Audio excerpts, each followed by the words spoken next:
जब महात्मा बुद्ध से पूछा गया कि कर्म क्या है, तब महात्मा बुद्ध ने बहुत ही सुंदर उत्तर दिया। उन्होंने कहा कि अगर हम कर्म की व्याख्या करने लगे तो हमारा जीवन निकल जाएगा। कर्म को इस प्रकार समझे, कर्म एक प्रगतिशील मनुष्य है जो अपने कर्मों से अपने जीवन में होने वाली हर एक चीज को नियंत्रित करता है। गीता के अनुसार जब मनुष्य मैं करता हूँ ऐसा मानता है तो उसके किए गए क्रिया को कर्म कहेंगे। मतलब कि जब मनुष्य स्वयं कर्ता बनकर अपने मन, बुद्धि और इंद्रियों द्वारा कोई काम या क्रिया करता है तो वो कर्म कहलाता है। और जब यही कर्म इकट्ठा या संग्रह होते हैं तब वो कर्म संग्रह कहलाता है। कोई भी मनुष्य किसी भी अवस्था में कर्म किए बिना नहीं रह सकता, यानी हर पल मनुष्य कर्म कर रहा होता है। मनुष्य 4 तरीके से कर्म करता है। पहला विचारों के माध्यम से, दूसरा शब्दों के माध्यम से, तीसरा क्रियाओं के माध्यम से जो हम स्वयं करते हैं, और चौथा क्रियाओं के माध्यम से जो हमारे निर्देश पर दूसरे करते हैं। इसका मतलब यह है कि वह सब कुछ जो हमने सोचा, कहा, किया या कारण बने, ये कर्म है। यानी हमारा सोना, उठना, चलना, बोलना, खाना, कुछ करना सभी कर्म के अंतर्गत ही आते हैं। कर्म क्या है और कर्म की परिभाषा क्या है? कर्म की परिभाषा करना कठिन है। साधारण भाषा में कहें तो जो कुछ भी मनुष्य अपने जीवन में करता है वो सब कर्म है। इसे आप ऐसा भी कह सकते हैं कि क्रिया को ही कर्म कहते हैं। उदाहरण के तौर पर कहा जाए तो हमारे मन के भीतर किसी कार्य को करने की इच्छा होती है और हम बाध्य होकर उस कार्य को करते हैं तो वो कर्म होता है। कर्म के 12 नियम होते हैं। The law of cause and effect, जैसा बोओगे वैसा काटोगे, ये कर्म के 12 नियमों में से पहला नियम है। ये कर्म का सबसे महत्वपूर्ण नियम है। आप अगर कुछ भी अच्छा या बुरा करते हैं तो वह आपके पास लौटकर वापस जरूर आता है। उदाहरण के तौर पर अगर आप अपने पेरेंट्स की रेस्पेक्ट नहीं करते हैं तो यह आपके पास लौटकर आएगा। जब आपके बच्चे आपकी रेस्पेक्ट नहीं करेंगे, यही कर्मा है, क्योंकि उन्होंने जो आपको करते देखा है वो भी वही करेंगे। ये प्रत्यावर्ती बाण यानी बूमरैंग की तरह कार्य करता है, लौटकर आपके पास ही आएगा। इसलिए अगर आप चाहते हैं कि आप खुश रहे और अच्छी जिंदगी जिए तो दूसरों की इज्जत कीजिए, सबको प्यार करिए, खुशियां बांटिए। सृजन का नियम, द लॉ ऑफ क्रिएशन। एक प्रसिद्ध कहावत है कि कुआं प्यासे के पास नहीं, प्यासा कुएं के पास जाता है। हमारा जीवन भी कुछ इसी तरह है। इसे चलाने के लिए हमारी भागीदारी की जरूरत होती है। हम अपने जीवन में जो भी चाहते हैं, चाहे वह प्रसिद्धि हो या ढेर सारा धन, उसके लिए हमें सृजन करना होगा, मेहनत करते रहना होगा। अगर आप किसी सफल बिजनेसमैन के जैसे बनना चाहते हैं, आप उसे फॉलो भी करते हैं और उसकी सारी इंटरव्यूज देखते हैं, उसके बारे में आर्टिकल्स पढ़ते हैं, पर क्या ये सब करने से आप उसकी तरह बन सकते हैं? उसकी तरह आप अपना कोई बिजनेस एम्पायर खड़ा कर सकते हैं? नहीं। उसके लिए आपको काम करना होगा, मेहनत करना होगा। आपको ऐसे ही प्रसिद्धि या पैसा नहीं मिलने वाला, उसके लिए आपको पसीना बहाना होगा। आपको भागीदार बनने की जरूरत है। चमत्कार भी खाली बैठे नहीं होते। विनम्रता का नियम, द लॉ ऑफ ह्यूमिलिटी। कर्म का ये तीसरा नियम मानसिक दृष्टि से बहुत ही महत्वपूर्ण है। विनम्रता का ये नियम हमें ये बताता है कि हमें ये स्वीकार करना होगा कि हमारी जो प्रेजेंट सिचुएशन यानी कि वर्तमान स्थिति है वो हमारे पिछले कार्यों का परिणाम है। हमें ये याद रखना होगा कि सब कुछ हमारे बस में नहीं रहता। हमारे जीवन में कुछ हकीकत ऐसे होते हैं जिसे हम मानने से इनकार करते हैं, लेकिन वो हमारा पीछा करती रहती है। उदाहरण के लिए अगर आप किसी व्यक्ति को पसंद करते हैं और यहाँ तक कि अपनी पूरी जिंदगी भी उसके साथ ही गुजारना चाहते हैं, आपका प्रेम बिल्कुल निस्वार्थ है, लेकिन वह व्यक्ति आपके बारे में ऐसे भावना नहीं रखता और आपको उस दृष्टि से नहीं देखता है। आप उसको अपनी भावनाओं के बारे में बताते हैं, लेकिन वो कहता है कि वह आपके लिए ऐसा महसूस नहीं करता। इतना सुनने के बाद भी आप उसे मनाने की कोशिश कर रहे हैं और उसे बताते हैं कि आप उसे सच्चा प्यार करते हैं और उसे बहुत सम्मान देंगे, लेकिन इस पर भी वो आपको सकारात्मक जवाब नहीं देता। इस पर आप क्या करेंगे? क्या आप खुद को मार डालेंगे या अपने आप को नुकसान पहुंचाएंगे? अगर आप ऐसा कर भी लेते हैं तो भी सच्चाई नहीं बदलेगी।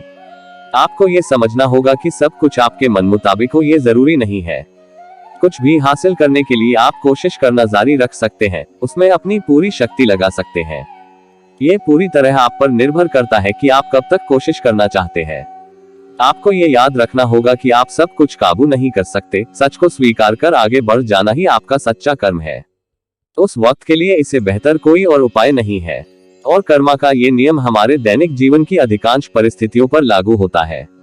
विकास का नियम, द लॉ ऑफ ग्रोथ। निरंतर विकास की ओर अग्रसर रहना, उन्नति करते रहना तभी संभव है जब हम अपने आप में परिवर्तन करने के लिए तैयार हैं।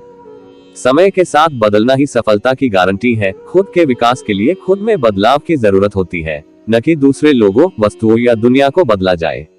आत्मीय विकास ऐसी उन्नति है जो हम अपनी आत्मा से करते हैं। हमारे सद्गुण, आचार विचार, हमारा व्यक्तित्व ही हमारी पहचान होती है।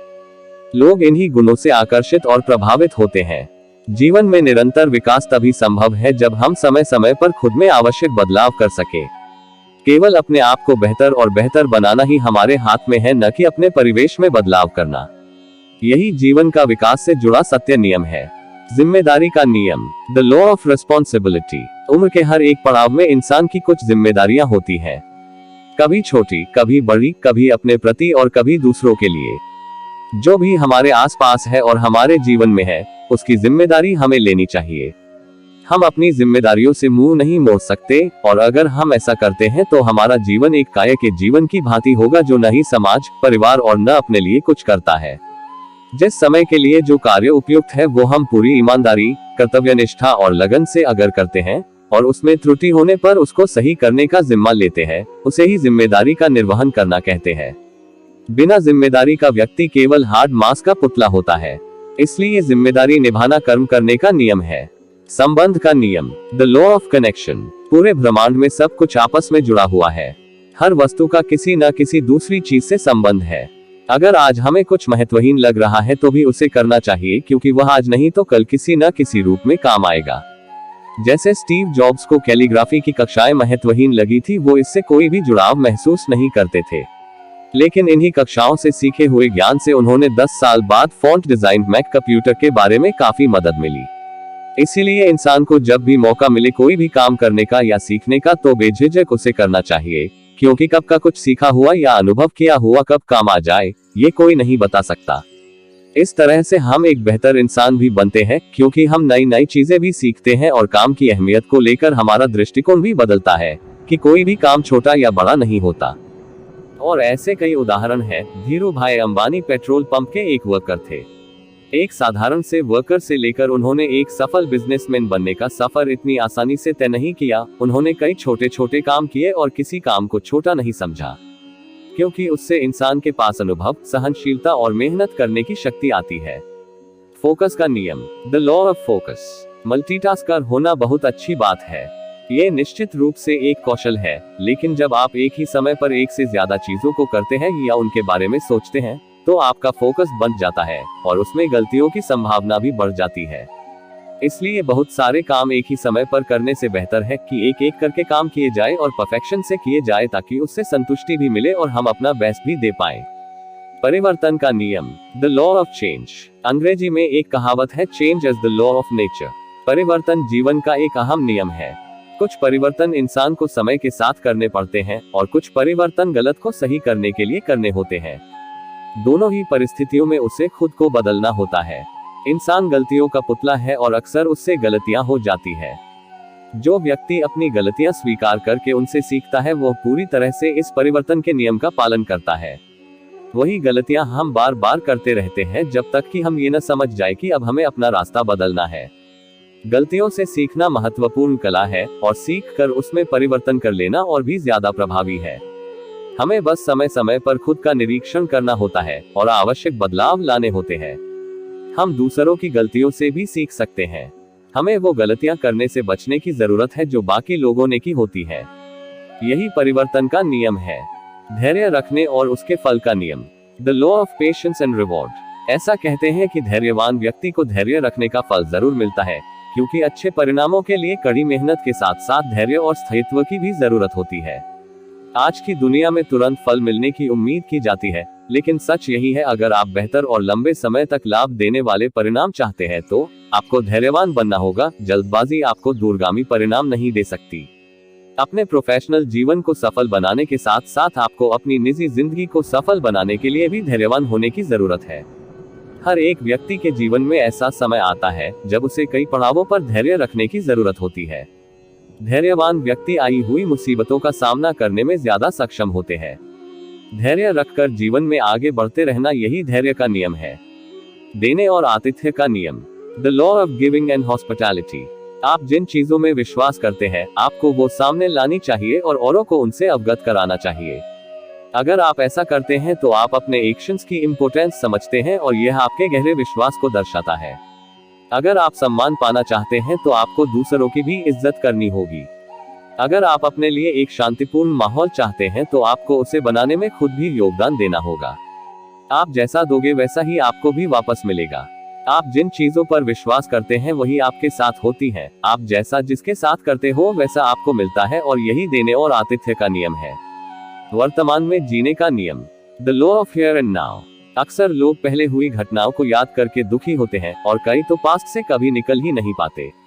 अगर आप अपनी लाइफ को भरपूर जीना चाहते हैं तो वर्तमान में रहने की कोशिश करिए।